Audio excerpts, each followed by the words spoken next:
today I'm reading one of the Illustrated Classic editions, and they call it Thriller, The Time Machine by H.G. Wells.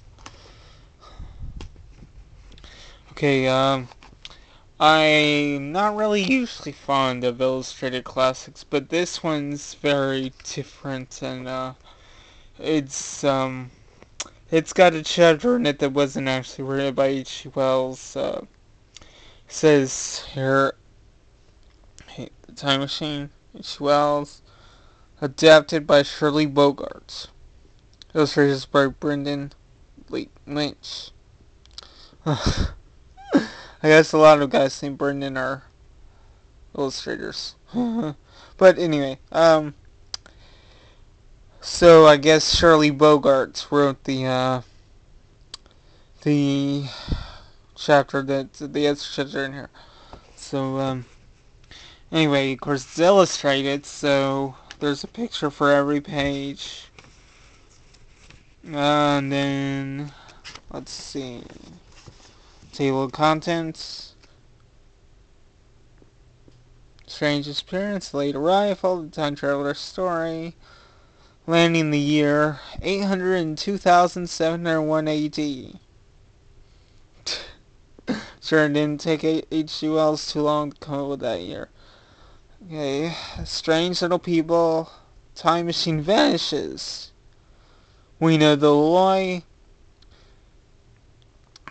down to the bad place. Terrible truth, trapped by the Morlocks, the time machine is found.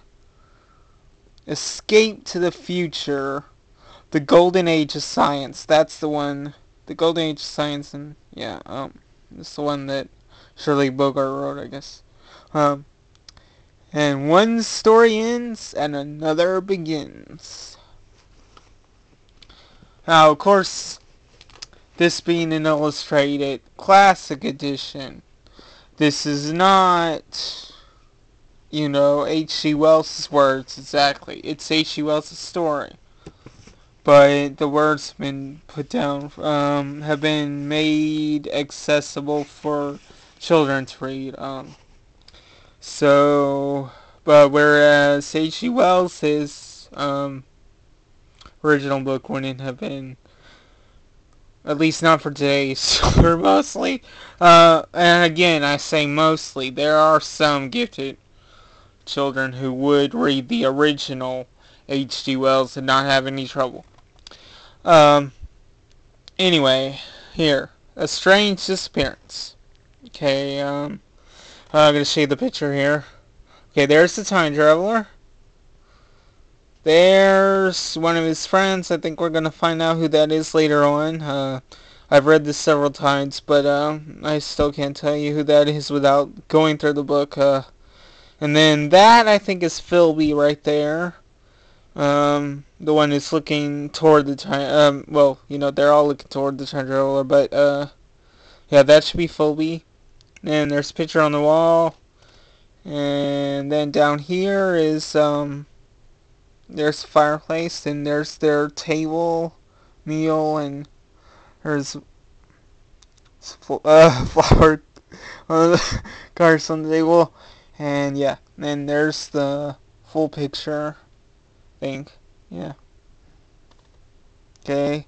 And then down at the bottom it says, "What has happened to you?" Okay. Okay, so now Chapter 1, A Strange Disappearance. "Good heavens, man!" gasped Philby. "What has happened to you?" Standing in the doorway to his dining room was bruised and disheveled. The young scientist wore the look of one who had just been through unpredictable horror. Unpredictable horror. Yeah, see, he has bruises all over him. Yeah. He just stood there, silently shaking his head. The other men seated around the table echoed Philby's amazement at the appearance of their host. a respected young scientist. As all the guests stared, frozen in their chairs, Philby's mind raced back to the strange events of the week before.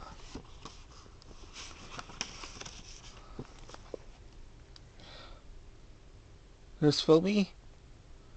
There's Time Traveler.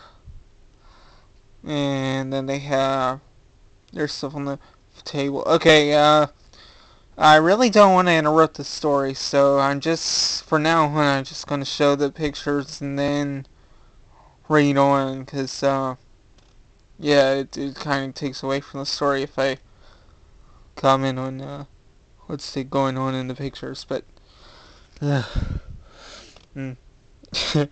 course, anyway, that evening, as the scientists' dinner guests were all sitting around the table after one of his regular Thanksgiving dinner parties in his stately home in Richmond, England, the host had captured everyone's attention with the points he was making. To avoid using the scientist's name, let him just be known as the Time Traveler. Among the invited guests were George Philby, a mathematics professor and the Time Traveler's closest friend. John Manning, I guess that's this guy over here. John Manning, a psychologist, and Oswald Perry, a doctor. The men had been discussing an educational system in England when the Time Traveler burst out. And another thing, they're not teaching geometry correctly in today's schools. What are you talking about? Asked Philby.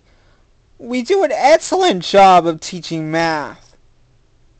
I figured that system produced fine results with all of us, observed Manning as he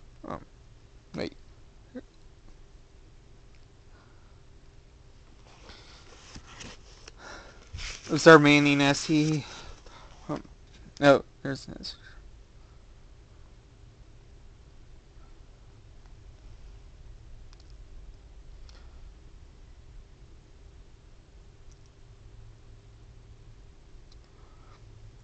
Observed Manning as he waved his arm to include all the educated men present. The Time Traveler raised his hand excitedly. No, you must let me explain. Go ahead. Tell us what's wrong with the way we learned and are teaching the subject, said Philby, briskly running his fingers through his wiry red hair. Okay, said the Time Traveler. First of all, they taught us that a line can be measured only one way. They told us that a line can be measured only one way. By how long it is, right? Then he drew a straight line across his napkin. A line has one dimension, its length. You're right so far, said Dr. Perry. Now I draw a square, continued the Time Traveler, adding 3 more lines to turn his diagram into a square. Now, how many dimensions does it have? 2, of course, said Manning. Everyone knows that, said Philby impatiently. A flat object has both length and width. Get on with it, man! The picture fell out. Anyway. This picture here. 3 dimensions, length, width, and depth. Okay. All in good time, the Time Traveler's eyes twinkled as if from some secret joke. Now, he continued, holding up the cube-shaped cigar humidor. How about this cube? How many dimensions does it have?